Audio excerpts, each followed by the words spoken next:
Cédric Villani est enseignant-chercheur à l'Université de Lyon. Il est également député de l'Essonne. Parce que, dit-il, l'esprit scientifique manque si souvent aux hommes de pouvoir. Alors Cédric Villani est également médaille Fields de 2010. Et quand vous irez voir cette médaille, vous verrez qu'il est inscrit ceci: s'élever au-dessus de soi-même et conquérir le monde. C'était une devise des hommes. Deviendra-t-elle un jour un programme d'intelligence artificielle? Je vous demande d'applaudir Cédric Villani.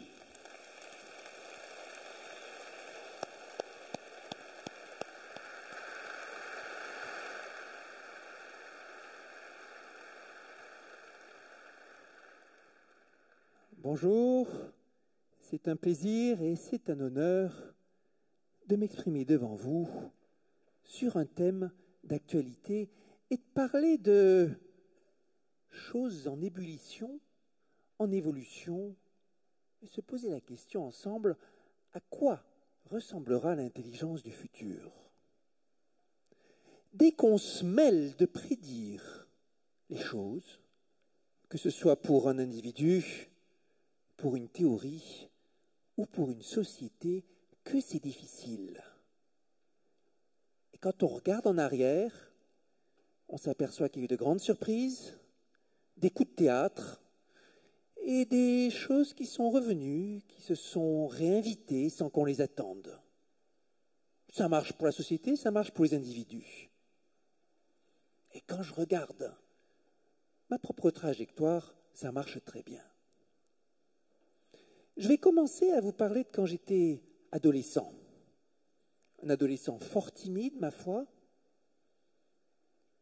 amoureux des livres et passant beaucoup de temps à lire.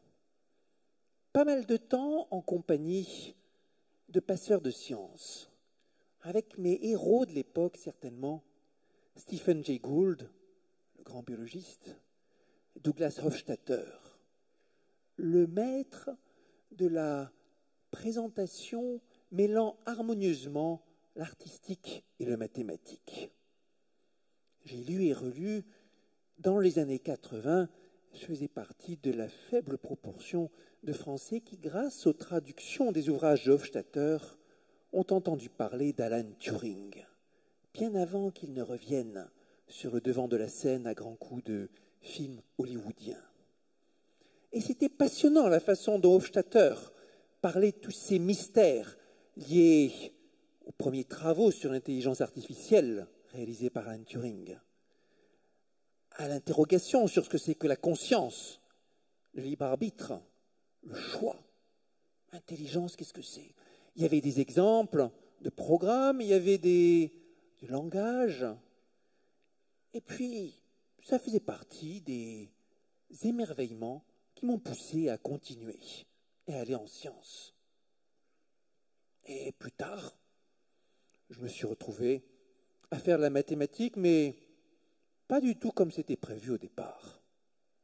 Pas du tout dans les directions des Hofstadter ou des autres auteurs qui m'avaient fasciné. À 18 ans, ma grande passion, c'était l'algèbre, la résolution des équations et les structures sous-jacentes à leur résolution. 2 ans plus tard, l'algèbre, je n'en avais plus grand-chose à faire. C'était devenu l'analyse et la physique mathématique, alors que je n'étais pas du tout un physicien dans l'âme durant mes années de lycée. Pas du tout cette sensation, ce sens physique qu'ont certains et qui leur permet de bien sentir les ordres de grandeur, les forces en intervention. Non, c'était la physique vue à travers le prisme mathématique. Et je me suis engouffré là-dedans et j'ai trouvé ça passionnant. Pour un scientifique qui se lance, le passage le plus important, certainement le moment initiatique, c'est la thèse. Vous commencez votre thèse, vous ne comprenez rien à l'affaire. Votre directeur de thèse vous pose des questions, vous ne comprenez même pas ce que ça veut dire. On vous donne des références à lire dont pas une n'est accessible. Et vous avez 3 ans. Au bout de 3 ans, si la thèse est arrivée à son terme, vous serez devenu le meilleur expert du sujet, du sujet précis qu'on vous a demandé de creuser. Vous aurez appris à ordonner des centaines de références, à trouver les bons concepts, à trouver des choses cachées qui sous-tendent les phénomènes qui vous intéressaient. Ça m'a passionné et j'ai continué. Et je me suis retrouvé à explorer différents phénomènes de physique mathématique, en particulier la stabilité dans les plasmas. Plasma, c'est un gaz dans lequel vous avez comme arraché les électrons des noyaux. Tous ces électrons se retrouvent à interagir les uns avec les autres. Et comment prédire les propriétés de cette espèce de soupe de noyaux et d'électrons? Et avec des collaborateurs extraordinaires, j'ai eu la chance de découvrir des lois cachées derrière ces effets de stabilité. Pas de découvrir un nouveau phénomène, mais trouver une nouvelle explication à un phénomène déjà connu et trouver un objet qui n'existe pas d'un certain sens, mais qui sous-tend ce phénomène. Trouver de l'inconnu. Je trouvais ça fascinant et il y avait derrière plein de domaines mathématiques qui se rejoignaient. Analyse, probabilité, statistique, j'ai tâté de la géométrie. C'était encore bien loin des aventures d'intelligence artificielle que je lisais dans les ouvrages de Hofstadter à mon adolescence. Et quand l'un de mes collègues, à un moment, proche collaborateur, se lance dans le sujet de l'intelligence artificielle, je lui dis « Mais tu es sûr de toi? Le sujet n'a guère avancé depuis les années 80. C'est assez mou. Ça ne semble pas être une direction d'avenir. » Ah, quelle erreur de ma part! Quelques années plus tard, l'intelligence artificielle allait se retrouver partout. Grâce à des progrès considérables dans notre mode de vie, dans notre technologie, et puis des changements dans notre mathématique. D'abord, les révolutions qui sont venues avec cet amoncellement considérable de données qui s'est mis à faire partie de notre vie. On a vu, on a connu cette montée exponentielle des données avec la capacité des systèmes de stockage qu'on utilisait depuis notre enfance jusqu'à maintenant. Mais aussi dans les quantités extraordinaires d'informations qu'on se mettait à recevoir par tous les canaux. Et dans cette masse collective est venu se cacher des atouts extraordinaires pour l'intelligence artificielle. Avec ces nouvelles données, ces nouvelles communications, mais aussi avec une nouvelle philosophie mathématique sous-jacente. Au lieu de vraiment chercher à comprendre comment notre intelligence artificielle va arriver à donner une solution qui sera logique, organisée, subtile, bref, intelligente, on s'est dit, pourquoi ne pas essayer de leur faire apprendre comme les enfants apprennent les langues, par l'exemple, en les inondant d'exemples et en voyant si le système, comme par une sorte de mimétisme, arrive à trouver les bonnes solutions. Et dans cette nouvelle façon de voir les choses, certaines des branches mathématiques que j'avais explorées avec tant de collègues se sont révélées jouer un rôle phénoménal, statistique. Le rôle du hasard, et c'est venu tout révolutionner. Comment ça marche quand vous faites une recherche par mots-clés, que ce soit sur Google, Bing ou un autre moteur de recherche? Ça explore une masse de données phénoménale en laissant un rôle considérable au hasard. C'est comme si vous envoyiez un petit marcheur invisible se promener à travers toute la toile Internet et que vous regardiez où est-ce que le hasard le mène, et ça sera sans doute l'endroit le plus intéressant, celui que vous avez envie d'explorer en premier. Les marches aléatoires sont des objets mathématiques qui au départ ont été conçus par analogie avec certains mouvements physiques. Le mouvement brownien des toutes petites particules dans l'air ou dans l'eau. Et ça servait à décrire le monde tel qu'il existait. Voilà qu'on utilise maintenant pour explorer le monde artificiel tel que nous voulons l'ordonner. C'est un exemple parmi tant et tant.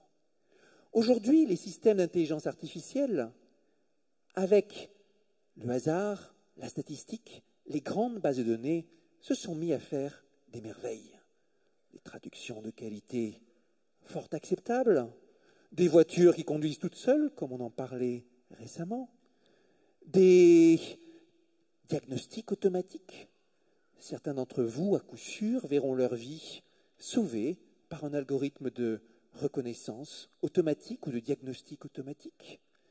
Avec ou sans médecin, ça fait partie des choix de société que nous aurons à affronter. Et puis, les intelligences artificielles se sont mises à jouer contre nous ou entre elles. Jouer au jeu des échecs, comme l'avait rêvé Alan Turing, et à rapidement devenir bien plus forte que les humains. Jouer au Jeopardy, jouer au Go, et à devenir encore extraordinairement meilleur stratège que les humains au jeu de Go. Et pourtant, cela se fait par imitation des parties des meilleurs humains, par apprentissage, et puis par un processus étonnant dans lequel la machine joue contre elle-même durant une durée extraordinaire afin d'arriver à trouver, grâce au jeu du hasard encore et de la statistique, des solutions, des coups, des stratégies que les humains n'avaient pas prévues.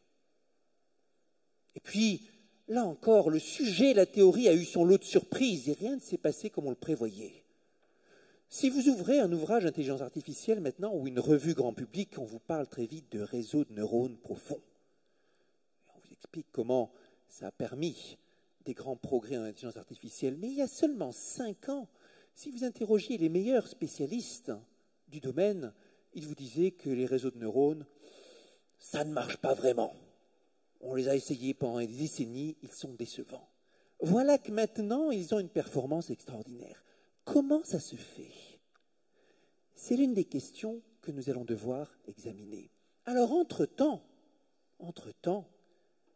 ma vie a pris des tours complètement inattendus. Je suis devenu orateur, vulgarisateur. Douglas Hofstadter est devenu un de mes collègues dans la matière. Je suis devenu homme politique aussi. Et c'est dans ce contexte que je me suis vu confier cette mission. Quelle stratégie penser pour la France, pour l'Europe, en termes d'intelligence artificielle? Et est-ce qu'on peut éclairer les décisions politiques, scientifiques en la matière? Une aventure que je vais mener avec des spécialistes, qui va m'occuper pendant des mois et qui va me faire auditionner des centaines d'experts. Avec tant de grandes questions. Intelligence artificielle, est-ce que ça va ruiner notre économie ou la faire fructifier? Est-ce que la France va se retrouver assommée ou au contraire va pouvoir faire valoir ses atouts pour décoller? Atouts en termes de formation, atouts en termes de mathématiques qui maintenant jouent un rôle dans l'économie plus important que jamais, atouts en termes de centralisation.